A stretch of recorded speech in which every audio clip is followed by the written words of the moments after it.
¿Qué tal, colegas? Les habla un cerebro y el día de hoy les traigo información sobre las demencias y particularmente sobre el término demencia senil y por qué su uso debería ya estar descartado. ¿Ok? Entonces, bueno, vamos allá. Lo primero es importante entender la etimología de la palabra. La palabra demencia proviene del latín o deriva más bien del latín dementia, que a su vez deriva de demen. Esta palabra se puede descomponer en tres partes. Un prefijo de, que significa ausencia, la parte men, que significa mente, y el sufijo ia, que significa condición o estado. Entonces la palabra demencia trae consigo ausencia, mente y condición. ¿Qué quiere decir esto? Que la demencia es básicamente aquella condición en la cual se pierde la mente. Entonces la pregunta tendría que ser, ¿qué es la mente? Imaginemos que esto es tu mente, ¿sí? Tu mente va a estar conformada de una serie de habilidades como puede ser el razonamiento, la resolución de problemas, la previsión, la memoria, la monitorización, la cognición social, la toma de decisiones, la cognición espacial, el razonamiento lógico, la percepción, la planificación, el movimiento, la flexibilidad mental, la capacidad atencional, tu capacidad de inhibición, el lenguaje, la pragmática, en fin, una variedad de habilidades, de funciones cognitivas. Todas estas forman o dan como resultado tu mente, ¿sí? Entonces, todas estas funciones conforman lo que es tu mente.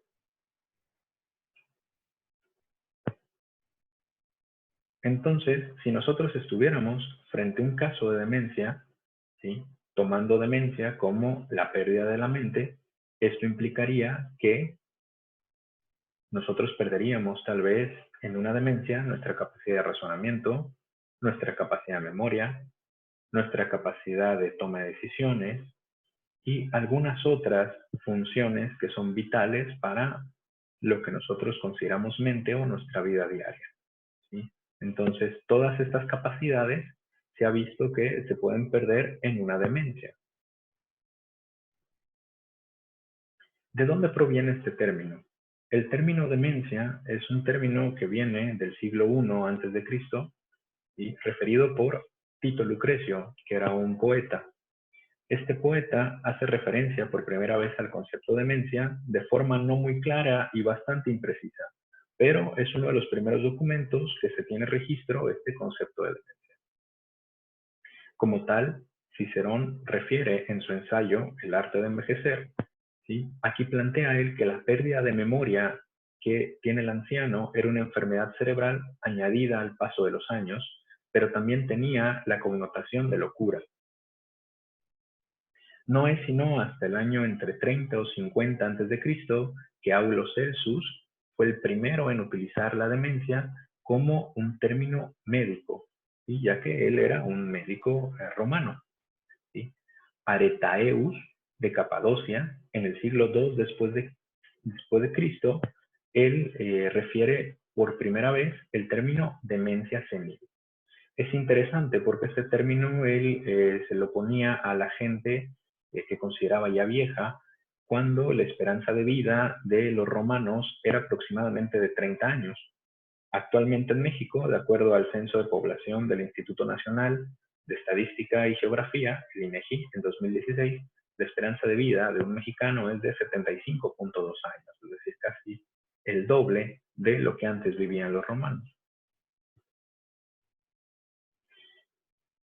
Este término empezó a dar algunas cuantas vueltas, el de demencia senil, a lo largo del tiempo, y no es sino hasta que llega Philip Pinel en 1798, él menciona que la demencia senil es una forma de trastorno cognitivo adquirido en las personas de edad.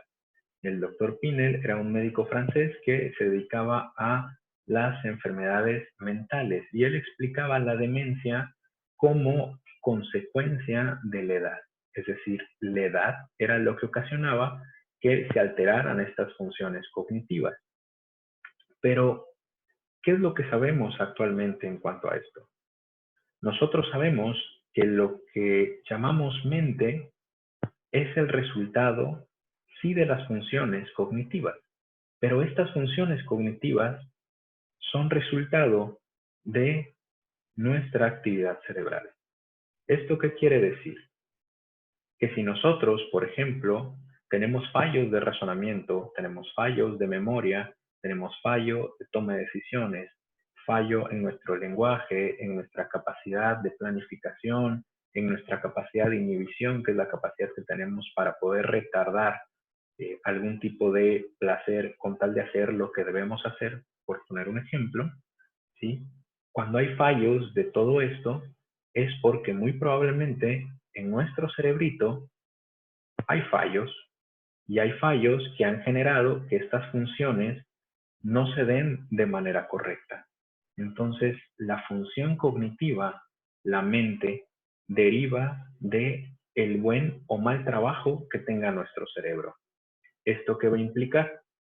Que una enfermedad o una alteración de nuestro cerebro es lo que va a dar como resultado una demencia.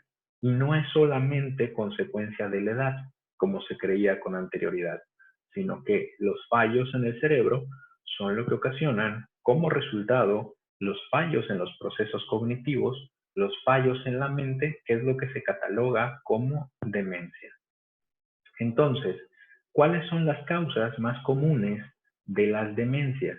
¿Cuáles son las causas más comunes de las enfermedades o las alteraciones de nuestro cerebro? ¿Sí? Cuando estamos hablando de una demencia que se presenta generalmente en la etapa de la vejez, que para países en vías de desarrollo como México se encuentra, de acuerdo a la Organización Mundial de la Salud, aproximadamente en los 60 años, y en países desarrollados aproximadamente a los 65 años.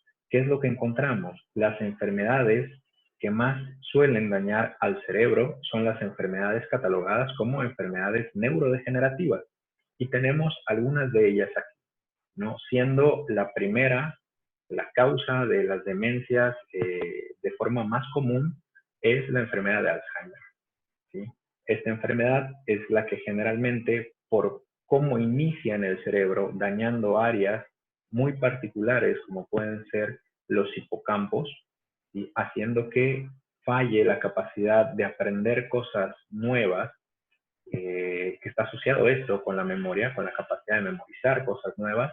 Por eso se piensa que todo fallo de memoria suele ser una demencia, pero no necesariamente es así. Vean cuántas enfermedades existen que pueden ocasionar como resultado fallos en el cerebro y por consecuencia fallos en la cognición, en las funciones cognitivas.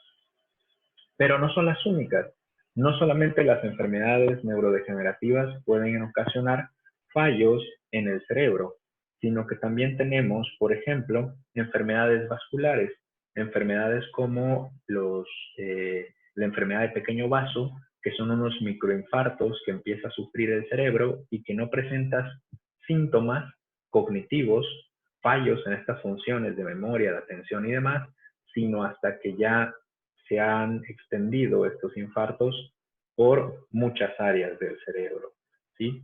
Tenemos también otro tipo de causas de alteraciones cerebrales, como puede ser los traumatismos craneoencefálicos. Hay un tipo de demencia que se desarrolla de forma muy particular, como es la demencia del pugilista o la demencia del boxeador, que es una demencia que se ocasiona a partir de tanto golpe prolongado en la cabeza, el efecto rebote que tiene el cerebro dentro del cráneo al sufrir un impacto, va generando microlesiones. Y esto es lo que no solamente le puede pasar a los boxeadores, sino también a los jugadores de fútbol americano o cualquier otro deporte en donde la cabeza puede estar expuesta a golpes, ¿no? A largo plazo va a generar microlesiones que darán como resultado alteraciones del cerebro y en consecuencia una alteración de la función cognitiva que puede dar como resultado una demencia, ¿sí? Y también pueden haber infecciones, ¿no? Pueden haber infecciones como la enfermedad de priones, también conocida como enfermedad de vacas locas, que es una infección que puede dañar el cerebro, o las infecciones por VIH, por el virus de inmunodeficiencia humana, que también a largo plazo van lastimando, van lesionando las áreas del cerebro hasta llegar a un punto que han afectado muchas áreas del cerebro, como resultado muchas funciones cognitivas pueden estar implicadas y esto genera lo que se conoce como demencia. Y podemos tener algunos otros tipos de causas de alteraciones del cerebro y de las funciones cognitivas en consecuencia, como puede ser un exceso de consumo de sustancias, de algún tipo de otra enfermedad médica que no haya mencionado aquí, puede ser que tenga múltiples etiologías, ¿no? Múltiples causas, por ejemplo, puede ser que tenga microinfartos en el cerebro, pero además de esto me inicia una enfermedad de Alzheimer y tengo las dos, ¿sí? Y también puede ser que sea alguna de causa desconocida, ¿no? Es decir, que el cerebro está lesionado y no se sabe exactamente por qué o cuál es la razón. Entonces, como conclusión, una demencia es el resultado de una alteración cerebral y esto es importante poder comprenderlo así. No es que la persona se esté haciendo, no es que la persona esté fingiendo, sino que generalmente las demencias son resultados de lesiones cerebrales, ¿sí? Otra cosa importante es que dependiendo del tipo de alteración cerebral, se va a tener como resultado una sintomatología muy particular y esto va a tener como consecuencia un tipo de demencia, ¿sí? ¿Por qué es importante saber esto? Porque no es lo mismo el tratamiento médico que debe llevar una alteración, por ejemplo, por infartos, que lo que uno quiere es que no sigan ocurriendo los infartos, a diferencia de el tratamiento médico que debe llevar una persona que está iniciando con enfermedad de Alzheimer. Los tratamientos médicos son distintos, las intervenciones son distintas, ¿sí? Y por eso es muy importante poder hacer un buen diagnóstico de las demencias, ¿sí? De las alteraciones del cerebro. Otra cosa importante es que el término de demencia senil ya no debería ser utilizado y esto viene en relación también al punto siguiente. Envejecer no es sinónimo de desarrollar una demencia. Una demencia es resultado de una alteración cerebral, ¿sí? Entonces, utilizar el término demencia senil lo que da a entender es que por estar viejo, por estar envejeciendo, tú desarrollas una demencia, cuando lo que se ha visto es que no es así, ¿sí? Lo que sí puede pasar es que el ser una persona mayor, el estar en una etapa de la vejez, puede ser un factor de riesgo para que tú desarrolles una enfermedad en el cerebro que dé como resultado una demencia, pero no necesariamente envejecer es sinónimo de desarrollar una demencia.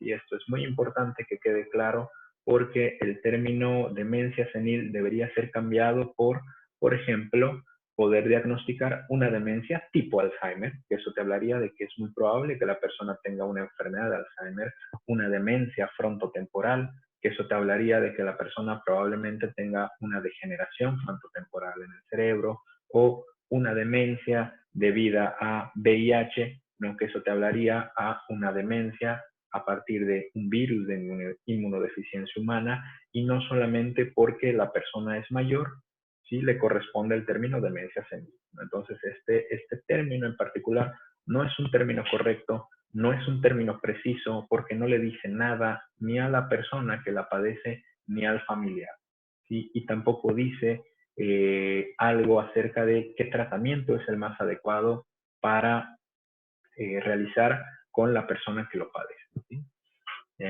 Bien, entonces aquí ya al final les dejo algunas referencias por si están interesados en este tema y en algún otro pequeño videíto, en alguna otra pequeña cápsula, poder hablar acerca de cuáles son, por ejemplo, los pasos, cuáles son los especialistas y los estudios que normalmente se piden para hacer el diagnóstico adecuado de una demencia.